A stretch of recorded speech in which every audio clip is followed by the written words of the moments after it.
Wassup YouTube, PokePrimer here, proud and ready to deliver you our Week 16. This week we are taking on Jacob and the Hereford Goodras. The last time we took on Jacob, we actually ended up beating him. It was in the PFC in Week 1 when he was the Carlisle Goodras. But yeah, we beat him then 4-0. His team actually isn't too much different than last time, so it's actually kind of decent. But yeah, he does have a slightly different team, so I'm going to go over it right here. He has Mega Charizard X, Excadrill, Hoopa Unbound, Espeon, Honchkrow, Rotom-Mow, Scrafty, Regirock, Cryogonal, Ariados, Gorobus, and Drapion. So again, kind of a threatening team. A lot of big, obvious things there. Obviously, the Hoopa's scary. It hits really freaking hard, and on both sides, so it's kind of hard to prepare walls to handle it because it has so much coverage. So that's really a big issue for us right now. But I think overall we can pull this one out. I'm not really too afraid of it. So we're just gonna wing it. We're just gonna wing it. You know, at this point, we're doing very good. We beat Seb last week. He was undefeated, so I'm feeling really confident going into this match. Jacob hasn't been doing all that great this season, so I feel like we can potentially pull out a big victory against him. So, without further ado, let's get into the team that we are bringing to take him on. The first mon we're bringing is our one of our newest acquisitions to the squad, being Giovanni the Persian, holding a Life Orb with Technician, Fake Out, Knockoff, Play Rough, and U-Turn. 228 speed with a Jolly Nature allows us to outspeed everything on my opponent's team, all the way up to and including his what was I? Was I trying to outspeed? With the speed investment, what was I outspeeding here? Something was scarfed or something. Wait, was it? Hold on. 236 times 1.5. Yes, that's why. So with this speed investment, we outspeed everything up to a +1 speed Jolly, max speed Scrafty, which is fantastic because we are packing the player off, which will OHKO the Scrafty 100% of the time, which is great because if he wants to set up a Dragon Dance on us, we can if we can get Persian in there, we will outspeed and take it out, which is fantastic. It won't be too huge of a threat. The Fake Out is obviously there for the stab and the priority and the flinches and the Technician boosts. If we can get it on something that doesn't resist it, it's going to do a decent amount of damage, even though Persian's offensive stats aren't all that fantastic. The Technician does balance that out a lot. This is kind of more almost support-ish in a lot of ways this week because Knockoff is there mainly for the fact of knocking off items. The only thing on my opponent's team that is weak to Knockoff is Espeon. So, I mean, if we can hit Espeon with a Knockoff, it's going to hurt a lot, but at the same time, I'm not too worried about that. I'm more worried about getting items off of his team, more or less. And then lastly, we have U-Turn, so that we can keep up some form of momentum against my opponent. We can, in a lot of situations, he might try to switch out to something that might take a hit better, such as, in this case, Regirock, or potentially, whatever his physical wall might be deemed to be, and we can just go for a U-turn and get the momentum in a lot of situations. Very standard Persian set, nothing too spectacular. The next mon we need to go over is Gajil, our Mega Agron, the staple on this team because he's just so damn good. Rocking a moveset of 248 HP, 68 defense, and 192 attack with an adamant nature. With the moveset of Stealth Rock, Iron Head, Earthquake, and Super Power. Now that I'm thinking about this, I need to pull out my calcs over here.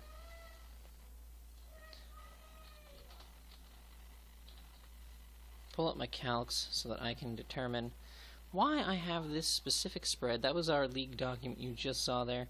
Ignore that entirely. 68 and 192. Now, why did I have this specific, very, very specific spread? Why did I have this spread specifically? I feel like it had to do with Mega Charizard X. Yes, okay, so this spread allows us, guarantees us, that we will just barely live a Flare Blitz from a Mega Charizard X at +1. Adamant Mega Charizard X at +1 cannot kill us with a Flare Blitz. And we can do massive, massive damage back to it with an Earthquake. If that thing has taken any form of damage prior, the Earthquake will in fact kill it, and that's pretty much pretty amazing for us. No! No! No! You can chill for a minute. I'm in the middle of something. I have cancer and need therapy. I'm in the middle of something. Wow!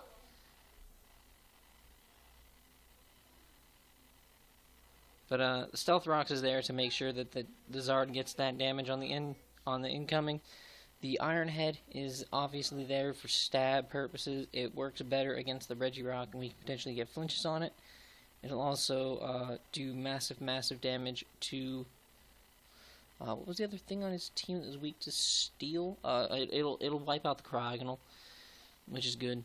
Earthquake is just standard on this set. It does a lot of good damage to a lot of his team. Megazard X, Excadrill, stuff like that are going to take big, big damage.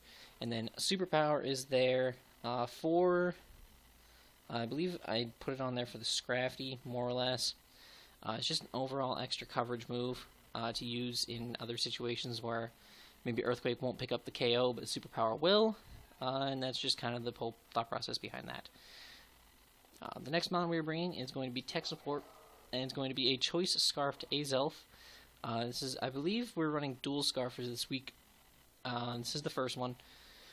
216 speed allows us to outspeed his Espeon by 2 points, which allows us, with the Scarf, to outspeed his entire team. We will outspeed a Mega Charizard. With a Dragon Dance, we will outspeed a... We will outspeed in everything. We will outspeed a Cryogonal. We will outspeed just everything. So, that's great. We went max special attack because we are more specially offensive. We are also rocking... but we decided running Naive Nature because we wanted my U-turns to do a little bit more damage because of the Hoopa Unbound. As long as our U-turns are doing big damage, I want to be able to hit that thing as hard as possible. And that's one of our best options, is to hit it with a U-turn, because U-turn will absolutely blow it away. Other moves, Dazzling Gleam, Thunderbolt, and Flamethrower are the best form of coverage I have for his team. The Dazzling Gleam will severely hurt the Honchkrow on a switch-in. I have to hit it on a switch-in, and if not, it's going to try to Pursuit Trap me and kill me. Yeah. So there's that. The Dazzling Gleam is also more for the Scrafty, because Dazzling Gleam will annihilate Scrafty every time.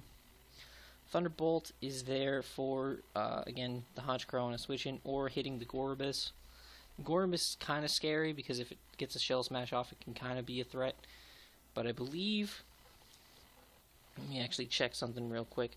If he has max speed... Let's go 223 times 2. He'll hit 446 speed with a Shell Smash. Me with 352 times 1.5. We outspeed him, even with a Shell Smash up, so we can get a Thunderbolt off on that thing, and it's going to really, really hurt. That's good to know, now that I think about it. That's something good to calculate. The Flamethrower is there for the Ariados, even though it can pack a Sucker Punch, which I'm definitely wary about. I know that Ariados pack Sucker Punch. I'm going to watch for that. It'll also hit the Cryogonal, even though it won't do too much, because Cryogonal is a special wall, if anything else. It's absolutely insane how fat this thing is. And it'll also hit the Excadrill really, really hard. Yeah, U-turn for momentum. The other Scarfer is going to be Loxus Raikou with the exact same speed investment, so basically both of them outspeed my entire opponent's team. No exceptions, not barring any Scarfers, we outspeed his entire team, which is fantastic. Moveset of Volt Switch, Aura Sphere, Signal Beam, and Hidden Power Ground. Volt Switch for momentum purposes. Pretty much the whole purpose, the whole thought process there is just for the momentum. Aura Sphere is there for like things like the Excadrill and the Scrafty and the Regirock. I believe we have a chance to 2-hit KO the Regirock with Aura Sphere. Let me actually put that in there. Raikou, Scarf, Regirock, say especially defensive. Let's give me Aura Sphere. Aura Sphere is a 3-hit KO, actually. Yeah, Aura Sphere is a 3-hit KO on a specially defensive Regirock. If you're not specially defensive, what I'm supposed to do? Say you're Adamant.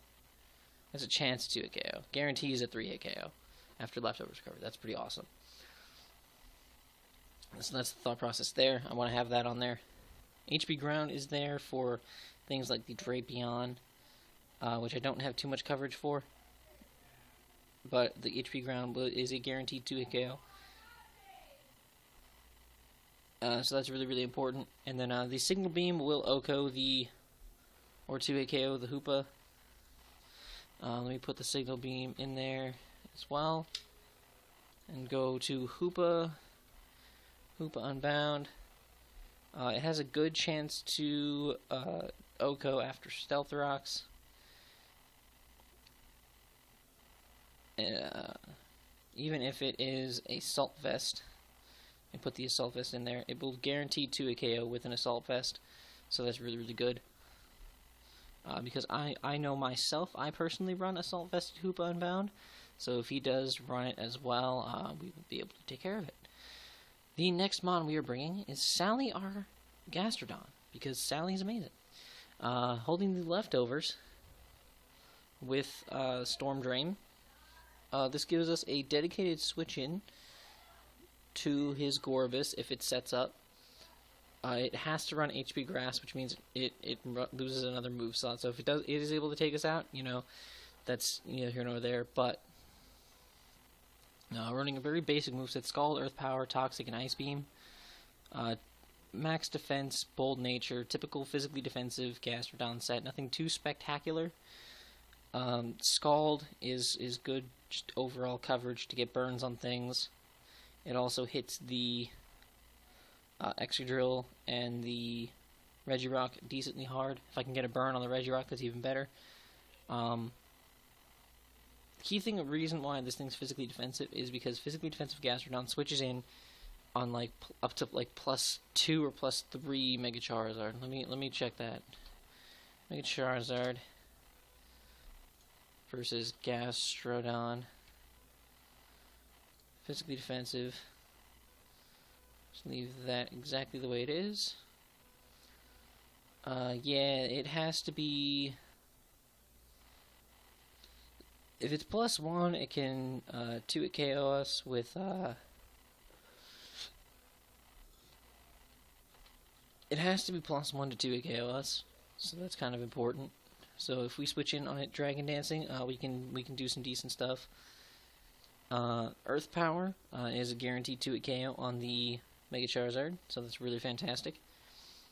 Toxic is very, very good for whittling down my opponent's team, and Ice Beam is there for the Rotom-Mow, which could potentially be a switch into this thing. A lot of times the Rotom-Mow switch in, so at least we can get some super effective damage off on it. And then after that, we can go out into our Sap Sipper Goodra. He won't be able to resist clicking the almighty Leaf Storm against us. I went to the wrong. Okay, my bad. All right, there we go. But yeah, he won't be able to resist clicking Leaf Storm on a Gastro Don. He won't be able to. So I will just go out into Goodra, absorb that baby, get that +1 attack, which would be fantastic. It's probably at that point going to switch out or volt switch out, get out of there. That's fine. We are massively bulky. We are running a relaxed nature, max defense, 248 HP, 4 into each of our offensive stats just for the sake of bolstering them just a little bit. We are rocking a moveset of Draco Meteor, Superpower, Thunderbolt, and Fire Punch. Draco is for the Charizard mainly, but we can pretty much nuke just about anything with it, and it'll do a lot of damage. Superpower is there for things like the Regirock and the Cryogonal, and the Scrafty. Scrafty especially will not take a Superpower nicely. Thunderbolt is there for the Honchkrow. We can actually eat some hits from the Honchkrow and hit that thing back really, really hard. It's not very bulky, so it won't take the hit. And then Fire Punch is there for like the Ariados or the Cryogonal, which we pretty much wall and beat 1v1. So that's going to be our team. Very, very standard, very straightforward, but I feel like it is the best possible team to bring against Jacob this week. If you guys are hyped to see the Hazleton Hoopas pull off some more victories here in the NPBA, please make sure to leave a like down below. Subscribe if you haven't already. And until next time, guys, I'm PokePrimer, signing